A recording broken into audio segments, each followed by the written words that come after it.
The buzz of cicadas hummed in the humid suburban air as Lena knelt by her raised vegetable garden, gently tying back a thick vine of heirloom tomatoes.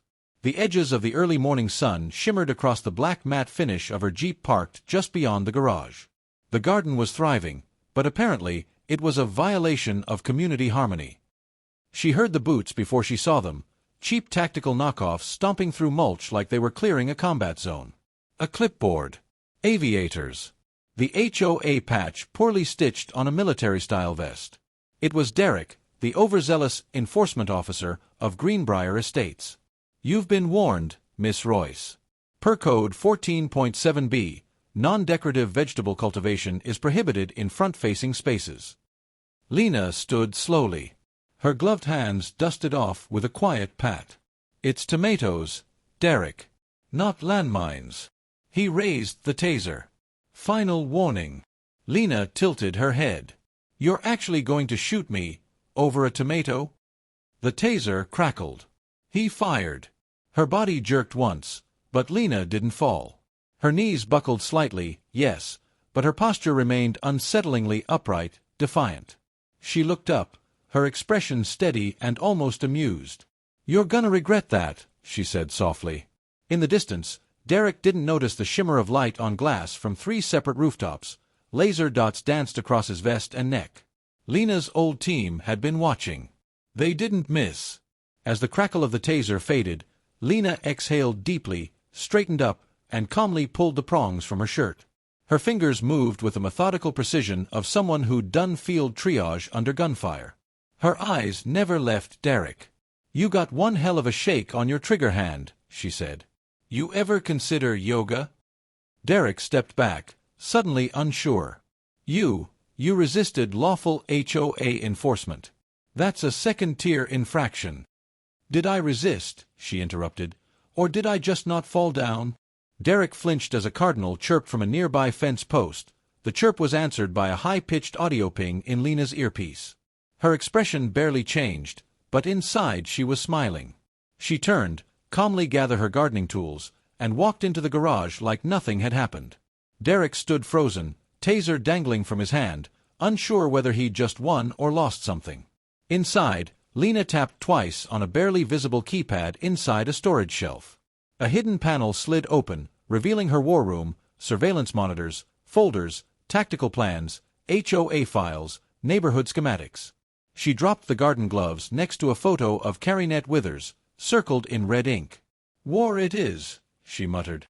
Greenbrier Estates looked like the American dream on the surface, rows of manicured lawns, cul-de-sacs filled with SUVs, and pastel shutters on every house. But beneath the veneer was a suffocating network of petty ordinances, enforced with militant zeal. Grass over 3 inches, $150 fine. Garden gnomes not painted HOA-approved beige, $75 per gnome. Leaving your trash bin out past 7:01 a.m. on pickup day? $200 and a citation labeled Domestic Visual Disruption. And worst of all, the vegetable garden clause, hidden deep in the bylaws. All food-producing flora must be confined to backyard plots not visible from the curb, in order to preserve visual cohesion and communal tranquility. The HOA enforcement squad called themselves the Civil Compliance Division, complete with military-style uniforms ordered off surplus sites, radios that rarely worked, and a mobile command cart disguised as a landscaping trailer. Their patchwork authority was laughable, unless you were the one getting fined into oblivion. Carrie Withers, the HOA president, ruled with a grin as polished as her pearl necklace. She claimed to love the community, but everyone knew she loved control more. Carrie Withers wore tyranny in Talbot's pastels. Her hair was always perfect, a soft cloud of blonde-gray coif that never seemed to wilt, even in the summer heat. She patrolled the neighborhood with a clipboard in one hand, a branded coffee tumbler in the other, and the gaze of a warden looking for cracks in the facade. To the untrained eye, she was simply an involved citizen. But her smile never reached her eyes. To Lena, Carrie was a textbook case of authority-obsessed pathology. She didn't see neighbors, she saw rule violators, potential fines, and threats to her perfectly curated neighborhood vision. She called the taser incident a necessary escalation. At the monthly HOA meeting, held, of course, at her own home, she proudly presented the Lena situation as an example of how even former military operatives must comply. "She chose to live here," Carinette declared, "and in Greenbrier Estates, we follow the rules." The room of weary residents gave half-hearted nods. Most had been fined at some point. Some were just too tired to keep fighting. Carinette smiled wider. The war had begun, but she didn't know Lena was playing a different game. The matte black Jeep Wrangler sat in Lena's driveway like a sleeping beast, angular, dented from past deployments, still bearing dust in crevices no civilian wash could reach. It was the first thing Carinette wanted gone. "You know," she said during her first welcome walk, "we really encourage a more neutral vehicle aesthetic. Something less combat-adjacent." Lena just smiled. "She's retired. Like me." Carinette's lips tightened. "It's unsettling to the children." But the Jeep became more than just a vehicle. It was a symbol of Lena's past, of resistance, of everything Carinette couldn't control. Every day it sat in the driveway. It was a middle finger to enforced uniformity. The HOA issued citations for non-harmonious appearance and unauthorized utility accessories.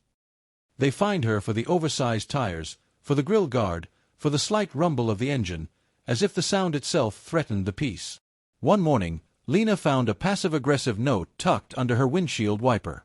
"Your vehicle exudes an intimidating energy not conducive to a family-friendly aesthetic. Please consider a sedan." She framed it. The Jeep stayed parked, proud, silent, and immovable.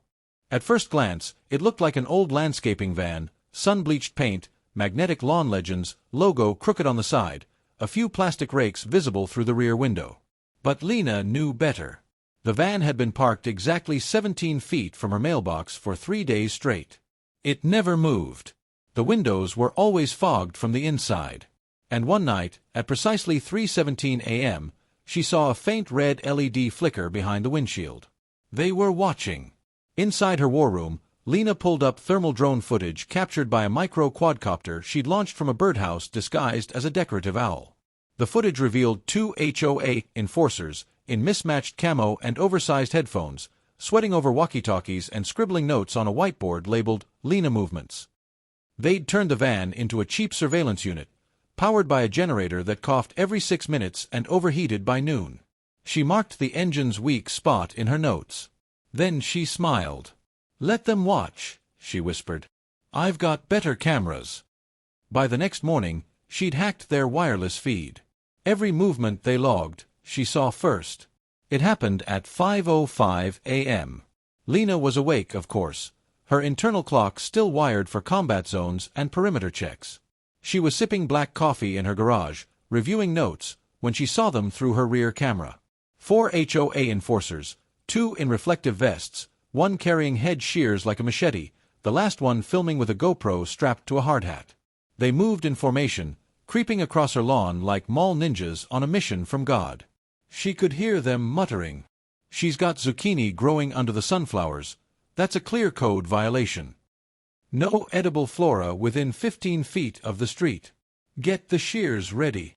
Lena watched them approach her garden beds like they were raiding a meth lab. They stepped into the mulch. That's when the sprinklers activated, but not normal ones. These had been rerouted, pressurized, and modified with a mixture Lena had jokingly labeled Operation Skunk Mist. A fine, invisible spray misted the raiders, instantly coating their uniforms in a pungent, sour funk. They screamed. One of them slipped on a mulch pile and face-planted into the squash.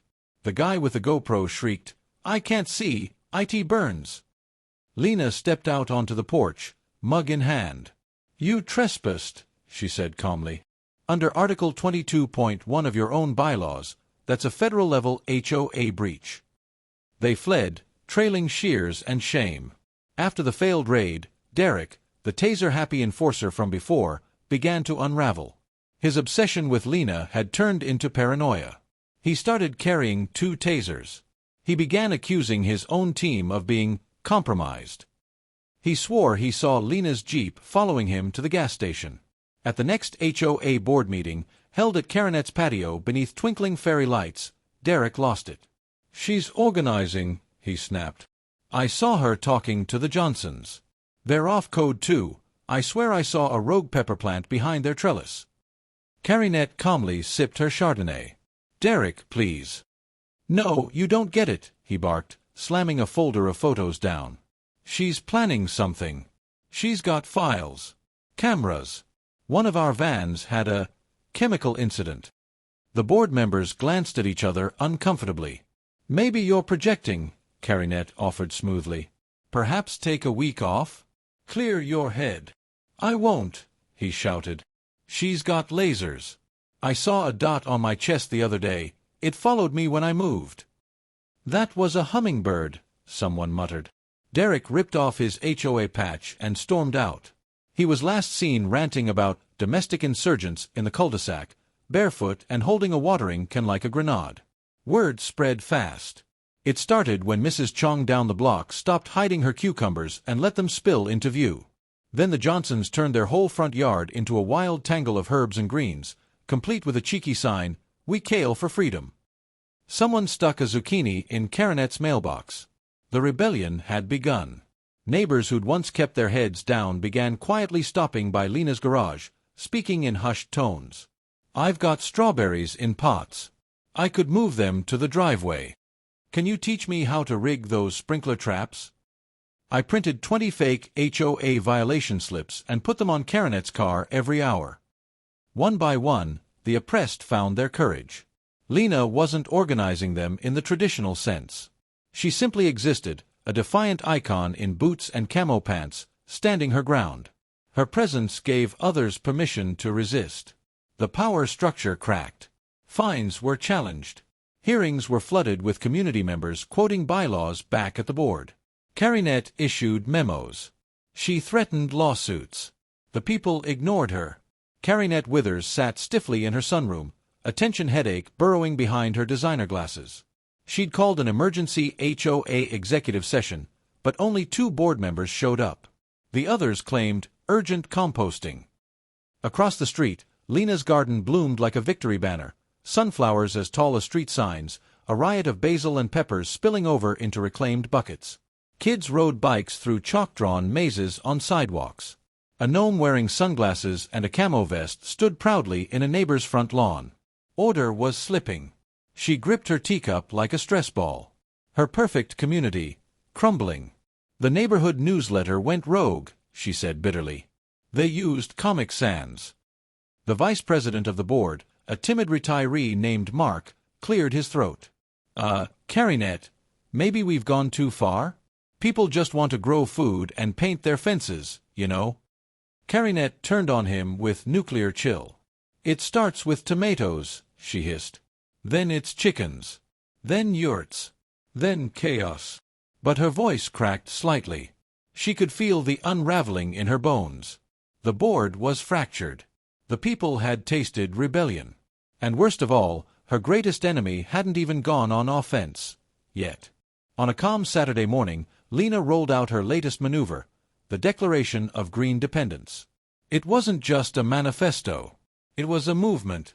She printed 50 laminated copies and delivered them door to door, each scroll sealed with a wax stamp of a beat. The message read, "We, the undersigned residents of this neighborhood, do hereby reject the tyrannical overreach of the HOA, its arbitrary code enforcement, and its war against sustainability. We affirm our right to grow, to build, to compost, to laugh, to paint our homes in cheerful colors, and to live free from ornamental oppression. From this day forward, we pledge allegiance to common sense and community, not cruelty and control." Each copy included a map, not of yards, but of resistance cells. It showed which houses had joined the quiet rebellion. At the bottom was Lena's seal and signature, commander of the cultivated front. By dusk, 32 homes had declared allegiance. Flags made of green fabric appeared on mailboxes. Someone hung kale like bunting. Carinette received one nailed to her door. Faced with civil disobedience, Carinette tried one last power move, an emergency meeting to pass the Ornamental Exclusivity Act, a bylaw banning all vegetable growth in visible zones and permitting warrantless HOA inspections in cases of suspected garden terrorism. Only 5 people showed up. 4 of them were Lena's allies. Carinette stood behind her podium, sweaty but composed, still trying to fake grace. "Let's call this vote to order." Lena raised a hand. "Point of order, Half this board resigned. Karinette's nostrils flared. We still have quorum. Do you? Lena replied coolly. Because I've got 74 signed proxies from residents. And under Section 8.3 of your own charter, the residents can demand a board recall election with just 30%. The room gasped. Even Mark looked impressed. Lena continued. We'll hold it next week. In the cul-de-sac. And I suggest you pack your things before then. Karinette blinked, then laughed nervously. This is absurd. Lena turned to the crowd. Is it? Someone stood up. We're done, Karinette. Another. I'm tired of being fined for watering my yard with a hose instead of a regulation-approved irrigation extension. Then a chant broke out, low but growing, down with the HOA. Up with the squash. The week leading up to the election, Karinette snapped. She began walking the streets at night, muttering to herself. Her prized rose bushes wilted. Her newsletter became a single-page screed titled, Anarchy and the Apocalypse, Why Vegetables Are Evil. She cornered neighbors, accused teenagers of espionage, called the local sheriff and tried to report Lena as a neighborhood insurgent. The sheriff knew Lena. She'd taught his daughter self-defense last summer. He politely told Karinette to get a hobby. On election day, Karinette wore a navy pantsuit and set up a table beside a sad-looking bowl of hummus. No one came to her station. Meanwhile, Lena's side had music, a taco truck, and signs that read, Vote Green or Stay Mean. When the final votes were counted, it wasn't close. 98% voted to dissolve the HOA. Karinette tried to challenge the results, but her voice was drowned out by the sound of kids doing sidewalk chalk outlines of eggplants. Her reign was over. With the HOA dead, Lena led the charge to transform the neighborhood into a utopia of free expression and edible abundance. The first thing they did was tear down the 4-foot, decorative height maximum fence and replace it with a 10-foot wall of sunflowers and vining beans. Neighbors took ownership of their yards. Sculptures went up. Gnome populations exploded. One couple turned their driveway into a tiny lavender farm. The old HOA office, converted into a free community shed stocked with tools, seeds, and chairs for block parties. Derek was spotted once, wandering the edge of the block, holding a binder and muttering about bylaws like a shell-shocked war vet. Someone gave him a tomato. He fled. And Karinette? She moved out. Her house was sold to an artist couple who painted it teal and installed wind chimes made of soup cans. They kept one of her old rules, no plastic flamingos. Only because they preferred ceramic dinosaurs. 1 year later, Lena stood at the edge of her yard, looking out over a neighborhood in full bloom. No one asked for permission anymore. They asked for seeds. The kids ran barefoot between greenhouses and sunflower tunnels. Teenagers ran a weekend farm stand. Retirees played cards beside rain barrels. Freedom hadn't brought chaos. It had brought community. As she walked toward her front steps, she paused by the gnome in sunglasses, now joined by 2 more in tactical gear. One held a sign, Let us peas. She smiled. Her phone buzzed. A neighbor was asking for help building a cold frame for winter crops. On my way, she said, grabbing her gloves. She wasn't a commander anymore.